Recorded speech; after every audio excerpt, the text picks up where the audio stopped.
Hello and welcome back to Talk to Me in Tagalog. Today's lesson is about counting money. There are three words for money in Tagalog. First is pera, pera. Then we have salapi, salapi.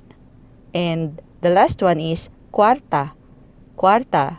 But pera is the most commonly used. Paper money or a banknote is perang papel. Perang papel.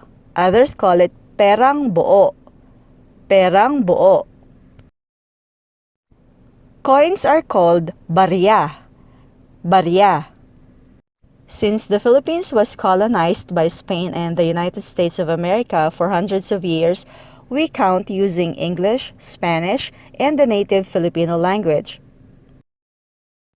1 centavo is called isang sentimo, isang sentimo, while others are still calling it uno sentimo, uno sentimo. From this slide onwards, I will put a yellow check mark on the word or phrase which in my opinion is more commonly used. 5 centavos is called cinco centimos, cinco centimos, or limang centimos, limang centimos. 10 centavos is 10 centimos, 10 centimos, or 10 centimos, 10 centimos. 25 centavos is 25 centimos, 25 centimos, or 25 centimos, 25 centimos.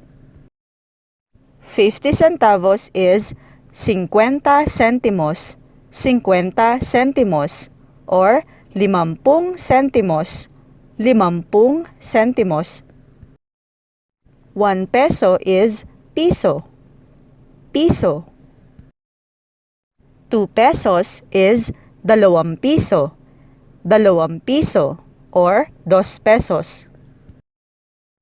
3 pesos is 3 piso, 3 piso, or 3 pesos. 4 pesos is 4 na piso, 4 na piso, or 4 pesos, 4 pesos. These two phrases are both used in the Philippines. 5 pesos is 5 piso, 5 piso, or 5 pesos. 6 pesos is 6 na piso, 6 na piso, or 6 pesos. 7 pesos is 7 pesos, 7 pesos, or 7 piso. 8 pesos is 8 pesos, 8 pesos, or 8 piso. 9 pesos is 9 pesos, 9 pesos, or 9 na piso. 10 pesos is 10 piso, 10 piso, or 10 pesos. 11 pesos is 11 pesos, 11 pesos, or 11 piso.